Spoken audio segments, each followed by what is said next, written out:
Hello friends, welcome back to our channel mother and child world journey എന്ന് പറഞ്ഞ നമ്മുടെ സ്വന്തം ഫാമിലിയുടെ മറ്റൊരു പുതിയ എപ്പിസോഡിലേക്ക് എല്ലാവർക്കും വീണ്ടും ഹൃദയം നിറഞ്ഞ സ്വാഗതം. ഞാൻ നിങ്ങളുടെ സ്വന്തം ജെനി. ഇന്നത്തെ നമ്മുടെ വീഡിയോയും ഒരു IVF സക്സസ് സ്റ്റോറി തന്നെയാണ്. ഹസ്ബൻഡ് ഇന്ത്യൻ ആർമിയിലാണ് വർക്ക് ചെയ്യുന്നത്. മാരേജ് കഴിഞ്ഞിട്ട് നീണ്ട 15 വർഷമായി. ആ ചേച്ചിക്ക് വയസ്സ് 40 ആദ്യത്തെ IVF സൈക്കിളിൽ തന്നെ ഇവർക്ക് പോസിറ്റീവ് റിസൾട്ടും കിട്ടി. ഇവരിലൊരു കാര്യമുണ്ടായിരുന്നു. ആ ഒരു കാര്യം ഒരുപാട് കുറവ് ആളുകൾക്ക് മാത്രമാണ് കണ്ടിട്ടുള്ളത്. പക്ഷേ അതുണ്ടെങ്കിൽ കുഞ്ഞിനെ തീർച്ചയായിട്ടും ലഭിക്കും. അതിന്റെ ഒരു ട്രൂ എക്സാമ്പിൾ കൂടിയാണ് ഇവരുടെ ഈ ഒരു സ്റ്റോറി. അപ്പോൾ ആ മിറാക്കിൾ IVF സ്റ്റോറി നമുക്ക് കൂടി ഒന്ന് കേൾക്കാം. വീഡിയോയിലോട്ട് പോകുന്നതിന് മുമ്പായിട്ട് നിങ്ങളിൽ ആരെങ്കിലും നമ്മുടെ ഈ ചാനൽ ആദ്യമായിട്ടാണ് കാണുന്നതെങ്കിൽ ചാനലിലേക്ക് വീണ്ടും ഹൃദയം നിറഞ്ഞ സ്വാഗതം. എൻ്റെ പേര് ജെനി. നിങ്ങൾ നമ്മുടെ ചാനലിൽ ഷെയർ ചെയ്തിരിക്കുന്ന വീഡിയോസൊക്കെ ഒന്ന് കണ്ടു നോക്കുക. വീഡിയോസൊക്കെ നിങ്ങൾക്ക് ഇഷ്ടമാകുന്നുണ്ട്, യൂസ്ഫുൾ ആകുന്നുണ്ട് എങ്കിൽ നമ്മുടെ ചാനൽ കൂടി ഒന്ന് സബ്സ്ക്രൈബ് ചെയ്ത് സപ്പോർട്ട് ചെയ്യുക. സബ്സ്ക്രൈബ് ബട്ടൻ്റെ തൊട്ടപ്പുറത്തുള്ള ബെല്ലൈക്കൺ കൂടി ഒന്ന് ഇനേബിൾ ചെയ്ത് വെക്കുക. എന്നാൽ മാത്രമാണ് നമ്മൾ ഡെയിലി ഇൻഫോർമേറ്റീവ് ആയിട്ടുള്ള വീഡിയോസ് അപ്ലോഡ് ചെയ്യുമ്പോൾ അതിൻ്റെ നോട്ടിഫിക്കേഷൻസ് നിങ്ങൾക്ക് വേഗം തന്നെ കിട്ടുകയുള്ളൂ. അത് മാത്രമല്ല, നിങ്ങൾക്ക് നമ്മുടെ വീഡിയോസൊക്കെ യൂസ്ഫുൾ ആകുന്നുണ്ട് എങ്കിൽ തീർച്ചയായിട്ടും നിങ്ങളുടെ മറ്റുള്ള ഫ്രണ്ട്സിലേക്കും കൂടി ഈ വീഡിയോസൊക്കെ ഒന്ന് മാക്സിമം നിങ്ങൾ ഷെയർ ചെയ്ത് കൊടുക്കുക. അതുപോലെ വീഡിയോ ഒന്ന് ലൈക്ക് ചെയ്യുക. നിങ്ങളുടെ ഡൗട്ട്സും മറ്റും കമൻറ്റ് ചെയ്യുക. പേഴ്സണലായിട്ട് നിങ്ങൾക്ക് എന്തെങ്കിലും ചോദിക്കാനുണ്ടെങ്കിലോ എന്തെങ്കിലും മെസ്സേജ് അയക്കാനുണ്ടെങ്കിലോ തീർച്ചയായിട്ടും നമ്മുടെ വാട്സപ്പ് നമ്പറിലൂടെ നിങ്ങൾക്കത് മെസ്സേജ് അയച്ച് ചോദിക്കാവുന്നതാണ്. വാട്സപ്പ് നമ്പർ എങ്ങനെയാണ് ലഭിക്കുന്നതെന്നുള്ള എല്ലാ ഡീറ്റെയിൽസും ഞാൻ ഇവിടെ തന്നെ മെൻഷൻ ചെയ്തേക്കാം. അപ്പോൾ അതൊക്കെ ഒന്ന് ഫോളോ ചെയ്ത് വാട്സപ്പ് നമ്പർ എടുത്ത് നിങ്ങൾക്ക് നിങ്ങളുടെ ഡൗട്ട്സും മറ്റും ക്ലിയർ ചെയ്യാവുന്നതാണ്. ഇനി ഒട്ടും തന്നെ ഡിലേ ഇല്ലാതെ വേഗം നമുക്ക് നമ്മുടെ ഇന്നത്തെ വീഡിയോ സ്റ്റാർട്ട് ചെയ്യാം.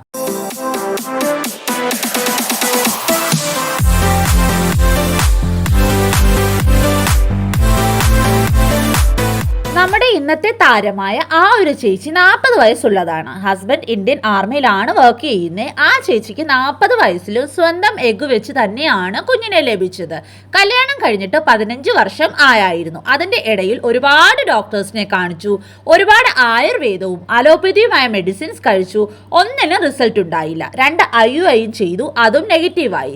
അങ്ങനെയാണ് IVFിലേക്ക് പോയത്. ആദ്യത്തെ IVF സൈക്കിളിൽ തന്നെ പോസിറ്റീവ് റിസൾട്ട് കിട്ടുകയും ചെയ്തു. ആ ചേച്ചി ചെയ്ത കുറച്ച് ടിപ്സ് ഇവിടെ പറയാം. എംബ്രിയോ ട്രാൻസ്ഫർ കഴിഞ്ഞിട്ടും അതിനു മുമ്പേയും ഒരു പ്രോപ്പർ ഈറ്റിംഗ് ന്യൂട്രീഷ്യസ് ഡയറ്റ് ആ ചേച്ചി ഫോളോ ചെയ്തിരുന്നു. അത് കാരണം കൊണ്ട് തന്നെയാണ് ആ ചേച്ചിക്ക് ചേച്ചിയുടെ സ്വന്തം എഗ് ക്വാളിറ്റി ബെറ്റർ ആക്കാൻ സാധിച്ചതും ഫസ്റ്റ് IVFിൽ തന്നെ പോസിറ്റീവ് ആയതും. നെക്സ്റ്റ് ആണ് എംബ്രിയോ ട്രാൻസ്ഫർ കഴിഞ്ഞിട്ടുള്ള ആ 15 ദിവസവും അതിനുശേഷവും നെയിൽ പോളിഷോ പെർഫ്യൂമോ കോസ്മെറ്റിക് ഐറ്റംസ് ഒന്നും തന്നെ ഉപയോഗിച്ചില്ല. ഒരു കെമിക്കൽ സാധനങ്ങളും ബോഡിയിൽ ഉപയോഗിച്ചിട്ടില്ല. നെക്സ്റ്റ് ഡയറ്റിൽ നന്നായി പച്ചക്കറികൾ, ഫ്രൂട്ട്സ്, ധാന്യങ്ങൾ ഒക്കെ എടുക്കാൻ ശ്രദ്ധിച്ചിരുന്നു. വൈറ്റ് കളറുടെ എല്ലാ ഫുഡും അവോയ്ഡ് ചെയ്തു എന്നാണ് ചേച്ചി പറഞ്ഞിരിക്കുന്നത്. അതായത് മൈദയൊക്കെ. പഞ്ചസാരയാണെങ്കിലും ഉപ്പാണെങ്കിലും ചെറിയ രീതിയിൽ മാത്രമേ ഉപയോഗിച്ചിട്ടുള്ളൂ. അവക്കാഡോ, നട്ട്സ് ഇതെല്ലാം നന്നായിട്ട് കഴിക്കാൻ ശ്രദ്ധിച്ചിരുന്നു. എംബ്രിയോ ട്രാൻസ്ഫർ കഴിഞ്ഞിട്ട് 48 മണിക്കൂർ നന്നായിട്ട് തന്നെ റെസ്റ്റ് എടുത്തു. അതിനുശേഷം അത്യാവശ്യ കാര്യങ്ങൾ എല്ലാം തന്നെ ചെയ്യുമായിരുന്നു. കംപ്ലീറ്റ് ബെഡ് റെസ്റ്റ് എടുത്തിട്ടേ ഇല്ല. ടെൻഷനൊക്കെ വരുമ്പോൾ നന്നായിട്ട് പാട്ട് കേട്ടും മെഡിറ്റേഷനും ഒക്കെ ചെയ്യുമായിരുന്നു. അത് ഒത്തിരി ഉപകാരപ്പെട്ടു എന്നാണ് ചേച്ചി പറഞ്ഞിരിക്കുന്നത്. വെളിയിലത്തെ ഫുഡ് ഒന്നും തന്നെ ആ സമയത്ത് കഴിച്ചിട്ടേ ഇല്ല. നന്നായിട്ട് ഒരു 8 തൊട്ട് 10 മണിക്കൂർ എംബ്രിയോ ട്രാൻസ്ഫറിന് ശേഷം ഉറങ്ങാൻ പ്രത്യേകം ശ്രദ്ധിച്ചിരുന്നു. നന്നായിട്ട് വെള്ളം കുടിക്കുമായിരുന്നു. അതെല്ലാം IVF പോസിറ്റീവ് ആകാൻ ഒരുപാട് ഹെൽപ്ഫുൾ ആയിരുന്നു. മെഡിസിൻസും കറക്റ്റായിട്ട് തന്നെ ഡോക്ടർ പറഞ്ഞ ഡോസിൽ തന്നെയാണ് എടുത്തത്. അതിന് ഒരു പാകപ്പിഴയും വരുത്തിയിട്ടില്ല. അങ്ങനെ 15 വർഷത്തിന് ശേഷം ആ ഒരു പോസിറ്റീവ് റിസൾട്ട് അവർക്ക് കിട്ടി. അങ്ങനെ പ്രഗ്നൻസി 7 മാസം വരെ വലിയ കുഴപ്പം ഇല്ലാതെ തന്നെ പോകുമായിരുന്നു. അങ്ങനെ ഇരിക്കെ എളുപ്പം ഒരു ഇഷ്യൂ ഉണ്ടായി. 8th മന്ത് ആദ്യം ആയപ്പോൾ ചേച്ചിക്ക് അബ്രപ്ഷ്യോ പ്ലാസിന്റെ ഉണ്ടായി. അബ്രപ്ഷ്യോ പ്ലാസിന്റെ എന്ന് പറഞ്ഞു കഴിഞ്ഞാൽ പ്ലാസിന്റെ യൂട്രൈൻ വാളിൽ നിന്ന് നീങ്ങിപ്പോയി. അതായത് പ്ലാസിന്റെ പൊട്ടിപ്പോയി. അതിനുശേഷം ബ്ലീഡിംഗ് യൂട്രസിൽ തന്നെ ഉണ്ടാകും. അതൊരു എമർജൻസി കണ്ടീഷൻ തന്നെയാണ്. അന്നേരം നമ്മൾ എളുപ്പം എന്തെങ്കിലും ചെയ്തില്ലെങ്കിൽ കുഞ്ഞിലോട്ടുള്ള ഓക്സിജൻ സപ്ലൈ കുറഞ്ഞ് സ്റ്റിൽ ബർത്ത് വരെ ആകാൻ സാധ്യതയുണ്ട്. കൂടെ തന്നെ അത് അമ്മയ്ക്കും സീരിയസ് പ്രോബ്ലംസ് ഉണ്ടാക്കും. അങ്ങനെ ആ ചേച്ചിയുടെ എമർജൻസി സി സെക്ഷൻ നടത്തി 15 മിനിറ്റിനുള്ളിൽ തന്നെ സിസേറിയൻ സക്സസ്ഫുൾ ആയിട്ട് കംപ്ലീറ്റ് ആയി. അങ്ങനെ 15 വർഷത്തിന് ശേഷം അവരുടെ ആ കുഞ്ഞു വാവ ഹെൽത്തി ആയിട്ട് തന്നെ അവർക്ക് കിട്ടി. ആൺകുഞ്ഞായിരുന്നു. ചേച്ചിക്ക് ഒരുപാട് ബ്ലഡ് ലോസ് ഉണ്ടായി. അതുകൊണ്ട് അതുകൊണ്ട് തന്നെ ഒരുപാട് ബ്ലഡ് കയറ്റേണ്ടി വന്നു. അങ്ങനെ ചേച്ചിയും കുഞ്ഞും ഒരു കുഴപ്പവും ഇല്ലാതെ തന്നെ ജീവിതത്തിലേക്ക് മടങ്ങി വന്നു. ഈ ചേച്ചിയിൽ ഞാൻ കണ്ട ഒരു കാര്യം എന്താണെന്ന് പറഞ്ഞാൽ 15 വർഷമായിട്ട് കുഞ്ഞില്ലാതെ ഈ ലോകം മുഴുവൻ ചേച്ചിയെ കുറ്റപ്പെടുത്തിയപ്പോഴും അത് ചേച്ചി എന്നോട് ഷെയർ ചെയ്തപ്പോഴും എല്ലാം ചേച്ചിയിൽ ഞാനൊരു ബിലീഫ്, ഒരു ഫെയ്ത്ത് കണ്ടിരുന്നു. ചേച്ചിക്ക് ഉറപ്പായിരുന്നു ആദ്യത്തെ IVF-ൽ തന്നെ ചേച്ചിക്ക് പോസിറ്റീവ് റിസൾട്ട് കിട്ടുമെന്ന്. അതുപോലെ തന്നെ ഏറ്റവും ഇമ്പോർട്ടൻ്റ് ആയ ഒരു കാര്യം നിങ്ങൾക്കും കുഞ്ഞിനെ ലഭിക്കുമോ എന്ന് നിശ്ചയിക്കുന്നത് നിങ്ങളുടെ ഫെയ്ത്ത്, അതായത് നിങ്ങളുടെ വിശ്വാസം തന്നെയാണ്.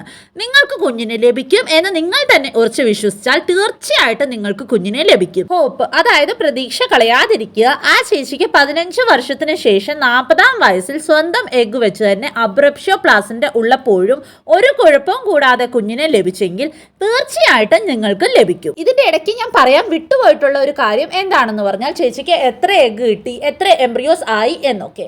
ചേച്ചിക്ക് 5 എഗ്ഗ് കിട്ടിയിരുന്നു. അതിൽ നിന്ന് 2 എംബ്രിയോസ് ആണ് ആയത്. ആ 2 എംബ്രിയോസും ട്രാൻസ്ഫർ ചെയ്തു. അതിനുശേഷമാണ് പോസിറ്റീവ് റിസൾട്ട് ലഭിച്ചത്. ചേച്ചിക്ക് കുഞ്ഞുമാവ ഉണ്ടായത്, അതായത് എമർജൻസി സിസേറിയൻ നടത്തിയത് നമ്മുടെ ഇൻഡിപെൻഡൻസ് ഡേയുടെ അന്നാണ്. അതായത് ഓഗസ്റ്റ് 15-ാം തീയതിയാണ് നടത്തിയത്. ഇപ്പോൾ ചേച്ചി ഡിസ്ചാർജ് ആയി വീട്ടിലൊക്കെ എത്തിയിട്ടുണ്ട്. കുഞ്ഞിനെയും NICUവിൽ നിന്ന് ഡിസ്ചാർജ് ആക്കിയിട്ടുണ്ട്. കാരണം പ്രീമേച്ചർ ബർത്ത് ആയിരുന്നല്ലോ. അതുകൊണ്ട് ഏകദേശം 1 മാസത്തോളം കുഞ്ഞും ചേച്ചിയും ഹോസ്പിറ്റലിൽ തന്നെ ആയിരുന്നു. ഇപ്പോൾ 2 പേരും ഹെൽത്തി ആയിട്ട് വീട്ടിൽ ഡിസ്ചാർജ് ആയിട്ട് വന്നിട്ടുണ്ട്. അതിനുശേഷമാണ് നമുക്ക് സക്സസ് സ്റ്റോറി അയച്ചു തന്നത്. പ്രീമേച്ചർ ബർത്ത് ആയതുകൊണ്ട് തന്നെ കുഞ്ഞിന് തീരെ വെയിറ്റ് ഇല്ലായിരുന്നു. 1.6 കിലോഗ്രാം മാത്രമേ ഉണ്ടായിരുന്നുള്ളൂ. ഇപ്പൊ ഏകദേശം 2.3 കിലോഗ്രാമിൽ എത്തിയിട്ടുണ്ട്. ചേച്ചിയും കുഞ്ഞും ഇപ്പൊ സുഖമായിട്ട് ഹെൽത്തി ആയിട്ടിരിക്കുന്നു. കുഞ്ഞിന് വേറെ പ്രോബ്ലംസ് ഒന്നും തന്നെ ഇപ്പോൾ ഇല്ല. അപ്പൊ ആ ചേച്ചിയെ പോലെ തന്നെ നിങ്ങളും നിങ്ങൾക്ക് കുഞ്ഞിനെ ലഭിക്കും എന്ന് വിശ്വസിക്കുക, കുഞ്ഞിനെ സ്വീകരിക്കുക. തീർച്ചയായിട്ടും നിങ്ങൾക്ക് കുഞ്ഞിനെ ലഭിക്കും. അപ്പൊ ഇതാണ് ഇന്നത്തെ നമ്മുടെ മിറാക്കിൾ IVF സക്സസ് സ്റ്റോറി. അപ്പൊ ഒരുപാട് പേര് ചോദിക്കാറുണ്ട് എങ്ങനെയാണ് നമുക്ക് സക്സസ് സ്റ്റോറീസ് അയച്ചു തരേണ്ടതെന്ന്. അപ്പൊ നിങ്ങൾക്കും നിങ്ങളുടെ സക്സസ് സ്റ്റോറീസ് മറ്റുള്ളവരെ മോട്ടിവേറ്റ് ചെയ്യാനായിട്ട് പ്രസന്റ് ചെയ്യണമെന്ന് ആഗ്രഹമുണ്ടെങ്കിൽ നമ്മുടെ ചാനലിലൂടെ അത് പ്രസന്റ് ചെയ്ത് നിങ്ങൾക്കും കാണണമെന്നുണ്ടെങ്കിൽ തീർച്ചയായിട്ടും അതിനായിട്ട് സാധിക്കും. അതിന് എന്താണ് ചെയ്യേണ്ടത് എന്ന് പറഞ്ഞു കഴിഞ്ഞാൽ നിങ്ങളുടെ സക്സസ് സ്റ്റോറീസ്, നിങ്ങൾ ഉപയോഗിച്ച ടിപ്സ് ഒക്കെ ആയിട്ട് നമുക്ക് മെസ്സേജ് ചെയ്യുക. അത് നിങ്ങൾക്ക് ഇൻസ്റ്റാഗ്രാം പേജിലൂടെ ചെയ്യാവുന്നതാണ്, FB പേജിലൂടെ ചെയ്യാവുന്നതാണ്, മെയിലിലൂടെ ചെയ്യാവുന്നതാണ്, അതുപോലെ തന്നെ കമന്റ് ആയിട്ടും ഇടാവുന്നതാണ്, വാട്സപ്പിലൂടെയും ചെയ്യാവുന്നതാണ്.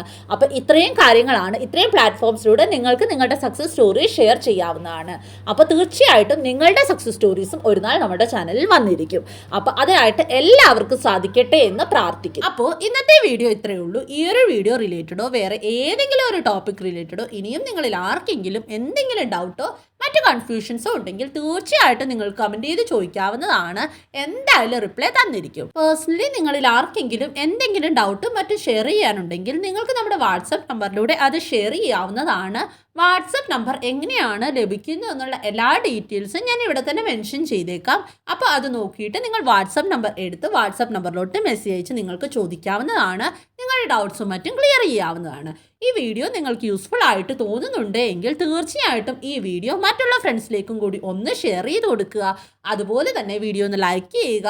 നമ്മുടെ ചാനൽ നിങ്ങൾക്ക് യൂസ്ഫുൾ ആയിട്ടുണ്ട് എങ്കിൽ നമ്മുടെ ചാനൽ നിങ്ങൾ ഇതുവരെയും സബ്സ്ക്രൈബ് ചെയ്തിട്ടില്ല എങ്കിൽ തീർച്ചയായിട്ടും നമ്മുടെ ചാനൽ കൂടി ഒന്ന് സബ്സ്ക്രൈബ് ചെയ്ത് സപ്പോർട്ട് ചെയ്യുക. സബ്സ്ക്രൈബ് ബട്ടൻ്റെ തൊട്ടപ്പുറത്തുള്ള ബെല്ലൈക്കൺ കൂടി ഒന്ന് പ്രസ് ചെയ്ത് അതിൽ ഓൾ എന്നുള്ള ഓപ്ഷൻ കൂടി ഒന്ന് എനേബിൾ ചെയ്ത് വെക്കാനായിട്ട് നിങ്ങൾ ആരും മറക്കരുത്. അപ്പോൾ മാത്രമാണ് നമ്മൾ ഡെയിലി ഇൻഫോർമേറ്റീവ് ആയിട്ടുള്ള വീഡിയോസ് അപ്ലോഡ് ചെയ്യുമ്പോൾ അതിൻ്റെ നോട്ടിഫിക്കേഷൻസ് നിങ്ങൾക്ക് മുടങ്ങാതെ ലഭിക്കത്തുള്ളൂ. അപ്പോൾ ഇനിയും അടുത്തൊരു ഇൻഫോർമേറ്റീവ് വീഡിയോയുമായിട്ട് നമുക്ക് ഉടനെ തന്നെ കാണാം. അതുവരേക്കും എല്ലാവരും ഹാപ്പി ആയിട്ടിരിക്കുക, സേഫ് ആയിട്ടിരിക്കുക, ടെൻഷൻ ഫ്രീ ആയിട്ടിരിക്കുക. God bless you dears.